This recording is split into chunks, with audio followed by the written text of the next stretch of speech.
예, 김민석 국무총리 후보자 인사청문회 그리고 또 장관 인사에 관련해서 1부에서는 민주당 김병주 최고위원 만나봤고요. 2부 첫 인터뷰는 국민의힘으로 가겠습니다. 국민의힘 정성국 의원 어서 네, 오십시오. 안녕하세요. 부산진구갑 정성국입니다. 반갑습니다. 네. 앞서서 김병주 최고위원 인터뷰 들으셨어요? 예, 좀 제가 오는 길에 네. 좀 라디오 좀 들었습니다. 들으셨어요? 예, 예. 김병주 최고위원은 그러셨습니다. 어제 하루 종일 청문회를 보니까 예. 납득이 됐다. 국민들도 아마 납득을 하셨을 것이다. 뭐 이 정도면은 통과 가능하다라고 말씀하셨거든요. 어떠십니까? 예. 민주당 의원이니까 그래 말하겠죠. 그럼 아이, 오늘 예. 이 아침에 이 라디오를 듣거나 방송 보고 있는 분들 어제 청문회를 보신 분들이 과연 그렇게 생각할까? 이럴 때 저는 여론조사 한번 해봤으면 좋겠어요. 여론조사. 그러니까 저도 어제 그 하루 종일 다 듣지는 못했지만 네. 저도 많은 부분을 좀 직접 들었는데 네. 제대로 소명된 게 거의 없습니다, 사실. 뭐 자료 제출이 일단 안 되니까 자료 제출률 어제 제가 알기로는 한 73%가 제출 안 됐다고 들었거든요. 그래요. 그러면 10건 중에 뭐 7, 8건이 제출이 안 됐는데 제출이 안 된 자료로 무슨 청문회를 한다는 뜻입니까? 증인도 없고 참고인도 없고 예. 거기다 자료 제출까지 충분히 안 됐는데 뭐가 네. 소명됐단 말이냐 그 뭘로 말씀이세요? 소명할까요? 지금 정인이 한 명도 안 나온 청문회가 지금까지 있었나요? 단 한 명도 안 나왔지 않습니까? 정인도. 그러면 참고인도 한 명도 안 나오고 이런 청문회를 보면서 어제 두루뭉실하게 그냥 그 논점이 이거였던 것 같아요. 어렵게 살았으니 정치 못할 때 한 18년 어렵게 살았으니까 그 사이에 돈도 좀 빌릴 수밖에 없었고 또 뭐 이런 상황인데 뭐 당신 메신저들은 뭐 재산 몇십억씩 갖고 있는 사람들이 무슨 자격으로 이런 식으로 지금 자꾸 말을 흐리고 있는 부분이 야당 청문위원들은 재산 이렇게 많으면서 예. 재산 지금 2억 원밖에 없는 사람한테 이렇게 할 수 있느냐 비인간적이다 이런 이야기도 나왔는데요. 그런 의미로 좀 많이 이야기하잖아요. 근데 우리가 이게 그런 식으로 따지기 시작하면은 그러면 지금 후보 대상자가 지금 그렇게 받아야 되는 걸 갖다가 그걸 지적하는 사람 당신은 그럼 어떤 자격이냐고 청문회자 이래버리면 앞으로 누가 인사청문회에 그게 인천위원으로 참여를 하겠습니까? 지금 이 부분은요 이번 청문회에서 가장 큰 문제점이라고 저는 생각하고요. 그리고 아까 말씀드린 전반적으로 전부 다 그냥 두루뭉실하게 이렇게 어려웠으니까 좀 봐주자 뭐 이런 느낌이었던 것 같아요. 그리고 이제 뭐 또 청와대 같은 경우도 그 페이스북에 자료를 올렸길래 저도 처음에는 며칠 전에 올렸지 않습니까? 지난주에 올렸죠. 중국에 출국한 비행 기록. 그걸 올렸을 때는 그래도 나름 이렇게 성의 있게 올리나 생각했더니 어제 우리 김희정 의원이 말씀하신 거 보니까 많이 지금 잘못된 오류가 많이 발견되지 않습니까? 그러니까 그 기록에는 중국어로 관걸로 되어 있는데 그때 뭐 선거 사무실에 있는 사진이 나왔다든지 그런 거 말씀하시는 거예요? 그리고 또 비행편이 맞지 않다든지. 그래서 김민석 후보자도 어제 이거는 실무자들이 작성한 것이다. 그래서 오류가 있을 수 있다 했지 않습니까? 그렇게 말했어요. 그래서 저는 어제 아마 해명이 된 것은 거의 없다. 그렇게 생각합니다. 지금 여러 가지 이야기를 뭐 총평에서부터 하셨는데 여러 쟁점 중에 가장 큰 문제였다고 보시는 건 뭡니까 그러면? 그리고 어제 또 이런 게 있어서 우리가 이 수치 이야기를 자꾸 하는데 물론 그 지금 국가 부채 비율 48.4%라는 그 정확한 숫자를 모를 수는 있습니다. 근데 그 모르는 부분이 몰라도 되는 걸 모르는 거 하고. 그러니까 이거는 국회의원의 그 사선이잖아요. 이렇듯 그죠. 사선 의원인데다가 국무총리 후보자지 않습니까? 그런데 추경을 지금 30조 5천억을 편성하는 지금 상황 아닙니까? 그러면 우리나라의 그 어떤 부분들, 670조 정도 되는 이런 부분들이라든지 이런 정도에 대한 부분, 국가 부채 비율 이런 48.4% 이런 정도까지는 좀 알고 있었을까 생각했겠죠. 그래서 한 40%대 정도였다. 뭐 이런 표현이나 말을 자꾸 흐리다가 결국 한 20, 30%였다 이렇게 표현하는 게 수치를 모를 수 있지 않느냐 이야기하기에는 너무나 중요한 수치를 놓치고 있었다. 자, 답한 부분 한번 직접 들어보죠. 김민석 후보가 또 거기에 대해 설명한 것도 있으니까 한번 들어보시죠. 25년도 지금 우리나라 정부 예산안 규모가 어느 정도 되는지 아십니까? 뭐 정확한 숫자까지 말씀드려야 됩니까? 그러면은 국가 채무 비율은 어느 정도인지 알고 계십니까? 20에서 30 정도 사이로 제가 알고 있는데요. 지금 우리나라 국가 채무 비율이 48.4%입니다. 그리고 지금 추경을 편성을 하면 이거를 넘어설 위험에 있습니다. 아까 김병주 최고위원은 그 정확한 수치까지는 갑자기 물어보면 좀 헷갈릴 수 있지 않겠는가 이렇게 말씀하셨거든요. 뭐 그렇게 생각할 수도 있지만 일단 저 부분은 지적될 수밖에 없죠. 아까 다시 말씀드리지만 정확하게 알아야 되는 숫자가 있고 순간적으로 깜빡할 수 있는 숫자가 있지 않습니까? 그런데 그런 부분을 국무총리 후보자가 어찌 보면 사선 국회의원이 모르고 있었다는 거, 정확하게 모르고 있다는 자체, 정확한 것도 아니죠. 그냥 근처에 가는 숫자도 제시하지 못했다는 부분은 우리가 그런 변명으로 이야기하기에는 부족한 어떤 부분을 보여준 것이라 저는 생각을 합니다. 겸하게 받아들여야죠. 그런 지적은. 그러니까 오히려 돈 문제, 뭐 도덕성 문제 이런 쪽보다도 저 정책 부분에 대해서 답 못한 게 더 어제 좀 그것도 크죠. 컸다. 분명히 큰 문제입니다. 그런 말씀. 도덕성의 문제만으로 하기에도 김민석 후보자의 자질 부분도 우리가 뭐 자질 어떤 부분에서 뛰어난지에 대한 이야기도 돼야 될 것 같아요. 돈 문제로 한번 가보죠. 소득보다 많은 지출, 즉 이렇게 계산해 보면은 6억 원 정도가 빈다는 건데 김민석 후보자는 조의금과 출판기념회 2차례 합쳐서 4억 1천만 원, 거기다가 처가에서 받은 돈이 2억 정도 된다더라. 이제 배우자가 매달 200만 원, 300만 원씩 계속 받아와서 합하면 2억.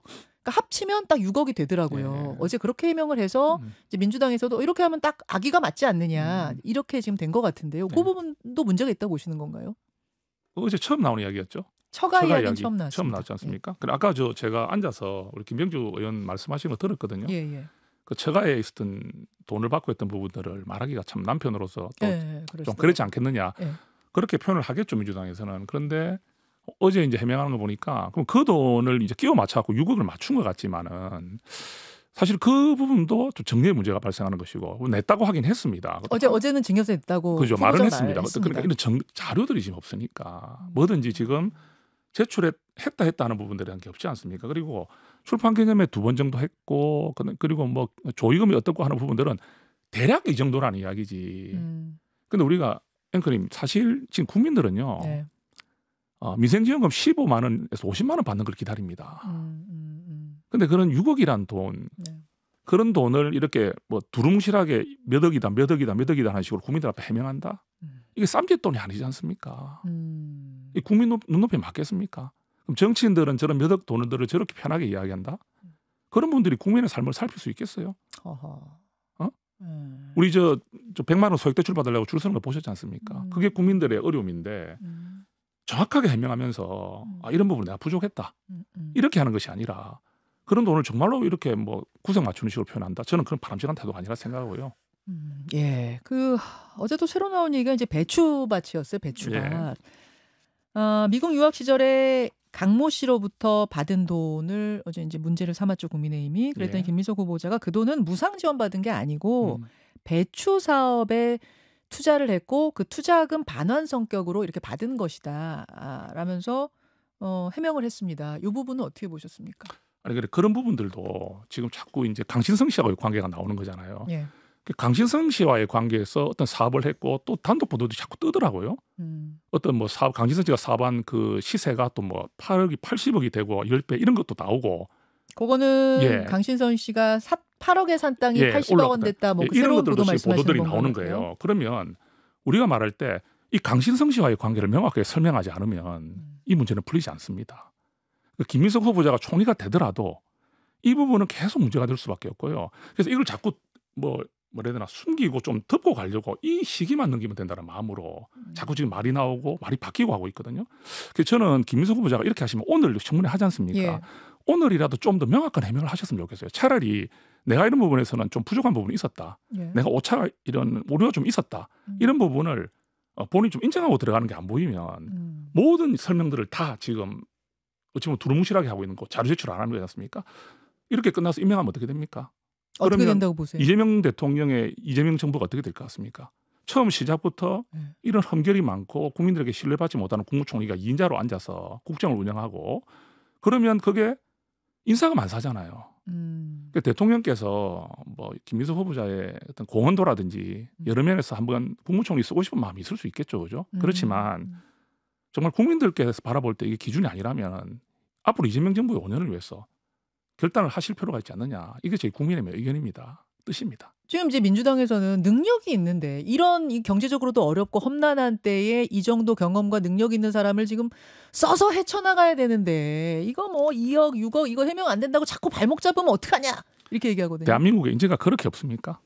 대한민국의 국무총리할 인재가 그렇게 없을까요?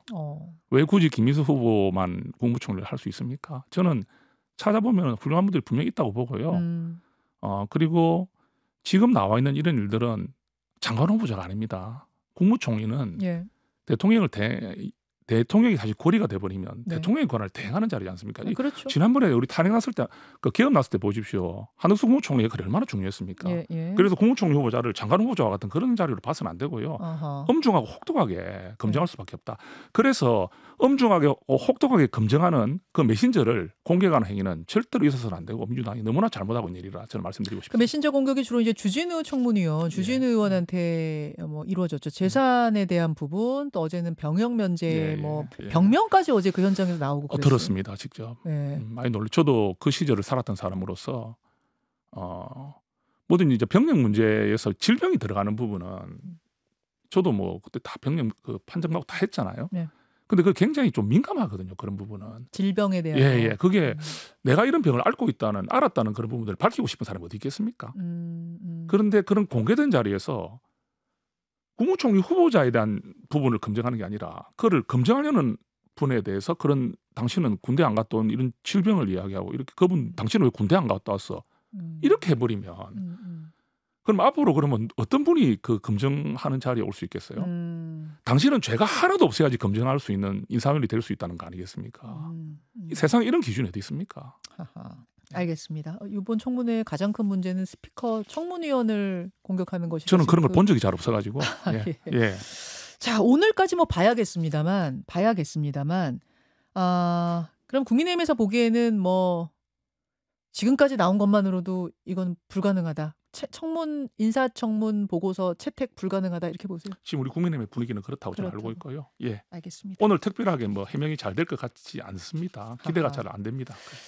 자, 정성국 의원 지금 만나고 있습니다. 주제를 좀 바꿔보죠. 이재명 대통령 11개 부처 장관 후보자 발표했는데 가장 주목을 받는 건 지금 농림축산식품부의 송미령 장관. 윤석열 정부에서 일하던 장관이 그대로 또 한 번 지명이 되면서 희한한 거는 여당에서도 비판, 야당에서도 비판. 저는 이런 경우는 처음 봤거든요. 양쪽에서 비판의 이유는 좀 다른데 비판하고 있습니다. 국민의힘에서는 매우 비겁한 태도다라고 송 장관을 어제 지적하셨어요. 왜 그러셨습니까? 아무래도 태도가 바뀌었다고 봐야 되겠죠. 그러니까 송미령 장관은 아마 놀랬던 것 같아요. 본인을 유임할 거라 생각 못한 것 같습니다. 그러니까 정권이 바뀌었잖아요. 이게 이제 뭐 박근혜 정부가 이명박 정부 바뀌는 이런 게 아니라 여당이 야당되는 상황인데 그렇죠. 이렇게 유임된 건 처음이라고 합니다. 그러면은 지금 양국관리법 이런 것들은 그 우리 송미령 장관께서 확고한 태도를 보였거든요. 이건 우리 농업을 망하게 하는 것이다. 지난 그 윤석열 정부 때 어느 정도로 송 장관이 거기에 대해서 진심이었어요? 저는 그 태도로 농업을 망하게 한다는 표현을 썼다는 것은 농망법이다.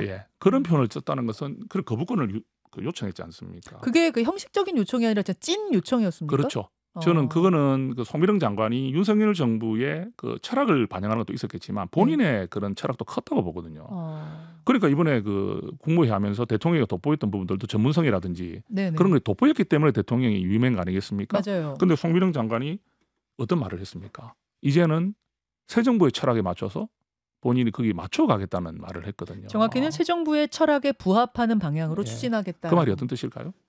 그럼 내가 지금까지 했던 이야기를 바꿀 수 있다는 뜻 아니겠습니까? 그러니까 우리 국민의힘에서 봤을 때는 장관 한 번 더 시켜주면 내가 가지고 있던 소신이나 내가 전 정부에서 했었던 그런 역할이라든지 책임감 이런 것들은 모두 없어지는 것이냐 이렇게 비판하는 것이고요. 민주당도 막상 또 이렇게 대통령 임명하고 나니까 이 파장이 좀 커졌잖아요. 후폭풍이 좀 있더라고요. 그러니까 좀 이게 부담이 좀 되는 것 같아요. 왜냐하면 전례도 없는 데다가 농민들이 반발하고 있거든요. 농민 단체에서. 그래서 이 우상호 수석도 와서 막 설득하고 이러는 거 보면은 조금 심각성을 느끼는 것 같습니다. 송미령 장관은 그러면은 이 지명 철회될 가능성도 있다고 보세요? 그런데 그것도 제가 보기에는 그렇게 지명 철회가 쉬울까요? 지금 대통령이 임명을 한 거거든요. 그것도 후보자가 됐는데 이게 본인의 의지나 이런 게 아니라 대통령이 딱 저 사람이 능력이 있다 생각해서 좌우를 가리지 않고 능력에 따라 임명하겠다 한 사람의 기준이 되지 않습니까? 탕평의 상징. 탕평의 상징이 된 사람을 지금 이런 좀 비판이 온 데서 바로 이걸 처리해버리면 저는 그것도 굉장히 쉽지 않고 웬만하면 좀 어디 가보려고 노력할 것 같은데요. 그래도 그렇게 보죠. 저는 그래 봅니다. 아니 근데 사실은 국민의힘에 대해서 민주당의 반론은 이렇습니다. 송 장관의 전문성이 상당히 뛰어나고 거기다가 지금 남녀 비율을 사실은 맞추고 싶은데 여성이라는 점도 있고 거기다가 새 정부 철학에 부합하는 방향으로 어떤 대안을 내놓는다면 그러니까 무조건적 반대가 아니라 이쪽 저쪽의 중간 정도적인 대안을 내놓는다면 그게 더 좋은 길 아니겠는가. 그건 어떻게 보세요? 그렇게 표현을 할 수밖에 없죠. 지금 이렇게 사태가 이제 꼬였는데 네. 표현할 수 있는 방법은 기존에 그런 기조를 가진 분이고 양쪽에 대치되는 부분을 가진 분이지만 이분이 새로운 장관의 역할을 다시 맡으면서 네. 갈등의 중재를 할 것이다. 그렇죠. 돼요. 이런 표현으로 파고 나갈 수밖에 없잖아요. 지금은 그런 논리로 나가지 않으면 그렇게 안 뚫리는 보시는 거죠. 거예요. 예. 좀 이게 궁여지책으로 만든 논리라고 생각하세요? 네, 그렇게 나갈 수밖에 없는 것 같아요. 아니면 지금 송민정 장관을 보호해줄 수 있는 어떤 그 네. 명분이나 이런 것들이 좀 약해지지 않습니까? 아, 왜 분명히 기존에 그런 뚜렷한 뜻을 밝힌 사람이 다른 방향의 길을 가려고 하는데 그거는 그러면 그 사이에 갈등 중재를 잘해줄 것이다 이렇게 표현할 수밖에 없을 것 같아요. 알겠습니다. 여기에 대해서는 지금 국민의힘은 여전히 반대 입장을 분명히 하신다는 말씀이시고요. 국민의힘의 어떤 전체 지도부가 이렇게 결정한 내용이라보다는 의원들의 그런 이야기들이 많이 나오고 있다. 많이 나오고 비판. 있다. 예. 많이 나오고 있다. 당 이야기로 좀 넘어가 보죠. 지금 국민의힘 8월에 전당대회 치르는 걸로 정해졌다고 저는 봐야 거의 되죠. 확정이라 봅니다. 거의 확정으로 봐야 예, 되죠. 누가 전당대회에 그럼 나갈 거냐? 오늘이 며칠이에요? 6월 25일. 5일입니다. 그럼 한 달, 한 두 길면 달이지 두 달, 않나? 길면 두 보면. 달, 예. 길면 두 달인 거죠. 8월 말이면 두 달인 거고. 누가 나갈지 아직도 윤곽이 안 잡힌 상태입니다. 아직까지 아무도 선언하지는 않았죠. 아무도 선언하지 않았습니다. 한 사람 한 사람 보겠습니다. 예. 김문수 후보 나갈 것 같습니까? 예, 저는 95% 이상. 95. 일각에서는요. 예. 김문수 전 장관이 전당대회 말고 지방선거 나갈 가능성도 있다? 뭐 이런 소문이 좀 살살 돌더라고요. 저는 가능성이 없다고 생각합니다. 왜냐하면 대선 후보를 나간 분이 예. 대통령 선거의 후보로 나간 분이 예. 지방선거 나간다는 거는 그건 거의 불가능에 가깝다고 봅니다. 그렇습니까? 어디 예. 지사 뭐 도지사 이런 거. 우리가 뭐 국무총리를 하다가 어디 가고 이런 모든 게 다 가능하지만 예.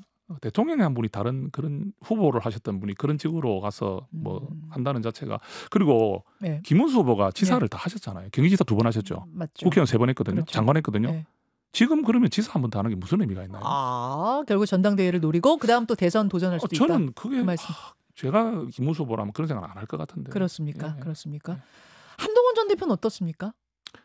제가 지난주만 해도 나오면은 뭐 5대5로 말씀을 좀 드렸는데 어디 가서 인터뷰하시든 5대5 말씀하셨어요. 하시는데. 정성국 의원은 참고로 여러분 한동훈 대표와 굉장히 가깝습니다. 예, 5대5인데 지금은 제가 4대6 정도로 보는 게 맞는 것 같습니다. 사가- 출마 40, 출마 가능성이 40, 줄어들었어요. 40이고 불출마가 한 60 정도로 생각합니다. 지금 현재로는 그렇다고 저는 그렇게 느낍니다. 왜냐하면 그 일주일 사이에 또 여러 의원들의 이야기 또 뭐 이런 뭐 대표 한동훈 전 대표하고도 직접적으로 이렇게 막 소통을 하고 있거든요. 그런데 예. 대표께서 뜻을 밝힌 적은 분명히 없습니다. 공식- 고민 중에 있는데 예. 주변에서 한동훈 전 대표와 소통하는 분들이 대체적으로 예전보다 훨씬 더 좀 부정적 기류를 많이 전달하고 있습니다. 이번에 출마하지 말자고. 주변 그룹에서 예. 같이 지금 정치하는 그룹에서 예. 이번은 접자라는 예. 게 우세예요. 많습니다 지금. 그건 그렇습니까? 사실입니다. 그래서 어. 물론 또 왜요? 복잡한 이유들이 많은데 일단 지금 우리 당의 이런 분위기에서 예. 이 원내대표 선거 보셨잖아요. 예. 60대 30. 아. 변화와 쇄신 말로 그렇게 외치지만 현실은 그렇습니다. 이런 당에 나와서 한동훈 전 대표가 무슨 역할을 할 수 있을까? 나가봤자 쉽지 않을 거다 예. 되는 게. 일단 당선될 가능성은 높다 보는데 당선이 되더라도 이런 지형에서 아하. 우리 당의 이런 지형에서 대표가 할 수 있는 역할이 뭐가 있을까? 그리고 가을 겨울 되면 또 지선으로 들어가는데 예. 지금 현재 상황으로는 저희가 쉽지 않다 하잖아요. 그렇죠. 그 이재명 정부가 잘하려 할 것 같아요. 응? 잘하려고 할 것 같아요. 정치를. 잘하려고 할 그러다 거다. 보면 예. 내년 지선까지는 아주 국민들에게 인기를 얻으려는 노력을 많이 하려고 할 것 같습니다. 예, 그러면 예. 이런 상황에서 한동훈이 혼자 원맨쇼처럼 해가지고 지선을 이길 수 있나 이런 이야기가 나오면요. 아주 솔직한 얘기네요. 예, 그럼 지선을 만약에 진다. 네. 그럼 씌우기 쉽잖아요. 대통령실의 실착으로 총선을 진 것이라 봐야 되는데 한동훈이 졌다고 하죠. 그리고 계엄도 대통령이 위헌적 비상계엄을 했는데 예. 한동훈이 뭐 대통령 잘 못 모셨다고 또 공개하죠. 거기다가 또 이번에 또 지선지면 어떻게 하겠습니까? 한동훈은 선거나면 지는 사람이라고 하지 않습니까? 선거 나가면 지는 사람이다. 저 그런 식으로 사람은. 평가해 버릴 거 아닙니까? 그냥 아예 그냥 낙인 찍혀버릴 예, 거다. 예. 지금 보세요. 어떻게 올바르게 그 계엄을 막은 사람을 배신자 포렘 씌우려고 하는 사람들인데 그러면 한동훈 전 대표가 지금 이 짧은 시간에 네. 할 수 있는 일들이 많지 않기 때문에 이건 실력이 없고 한동훈 대표는 때가 있을 것인데 그 잠시 좀 잊혀지는 걸 걱정하지 말자. 잊혀지는 걸 두려워하지 걱정하지 말자라는 말자. 게 정성국 의원도 그쪽이세요? 그런 생각이 있을 수 있죠. 정 왜냐하면 의원님은요? 저도 그런 두려움은 갖고 있을 수 있다 생각합니다. 사람이기 때문에. 정치인들은요. 잊혀지는 게 제일 무섭잖아요. 근데 한동훈 전 대표는 잊혀지지 않습니다. 왜? 한동훈 전 대표는 우리 미래의 국민의힘의 가치이기 때문에 저는 그 부분을 두려워할 필요 없다 생각합니다. 그래서 지금 말씀 들어보니 정성국 의원도 이번 전당대회는 좀 안 나가는 쪽이 어떻겠느냐 하신 것 같아요. 저도 40대 60이라고 안 나가는 쪽으로 60으로 말씀드리고 싶네요. 근데 저도 그렇다해서 저 스스로가 지금 확신이 안 씁니다. 확신 안 쓰세요. 왜냐하면 김근식 교수님의 의견을 제가 전달하겠습니다. 김근식 교수님은 반드시 나가야 된다는 쪽이시더라고요. 왜냐라고 제가 질문했더니 정치인이 그렇게 유불리 같은 걸 따지면 안 된다. 지금 당이 어려운데 최강병기라고 한다면 나가서 당을 구해야 되지 않느냐. 설사 하다 최선 다했는데 지더라도 나가야 되지 않느냐. 그분은 이렇게 소리 높이시던데요. 한동훈 전 대표는 이게 당선될 것 같으니까 나가고 네. 나가면 떨어질 것 같으니까 안 나가고 하는 그런 계산하는 분하고는 다릅니다. 그런 분 아니시고요. 그리고 김근식 우리 그 교수님의 그런 말씀에 네. 한쪽의 이야기죠. 그 분명히 존재하는 네네. 이야기입니다. 네. 이야기인데 그런 이야기들이 또 있었지만 지금은 그런 이야기보다 이제는 정말 한동훈 전 대표가 필요할 때 나가는 것이 맞다. 아하. 이런 말들이 좀 더 많다는 거죠. 알겠습니다. 일단 거기까지 좀 듣고 1분 남았죠. 윤석열 전 대통령에 대한 체포영장이 어제 청구가 됐습니다. 오늘 발부될 수도 있습니다. 그렇게 될 경우에 지난번처럼 또 국민의힘 의원들이 가서 막 이렇게 막아선다든지 뭐 스크럽을 짜기까지는 안 했습니다만 이런 뭐 행동들이 있을 수 있다고 보십니까? 절대로 해서는 안 된다 생각합니다. 절대로 해서는 안 된다. 예. 하려고 하는 분은 있을까요? 이제는 안 하시겠죠. 안 하셔야죠. 국민을 이기는 정치가 없고요. 그만큼 실착을 했으면 이제는 정신 차려야 되죠. 여기까지 말씀 듣겠습니다. 국민의힘 정성국 의원님 고맙습니다. 감사합니다. 김현정의 뉴스쇼는 시청자 여러분의 참여를 기다립니다. 구독과 좋아요, 댓글 잊지 않으셨죠? 알림 설정을 해두시면 평일 아침 7시 10분 실시간 라이브도 참여하실 수 있습니다.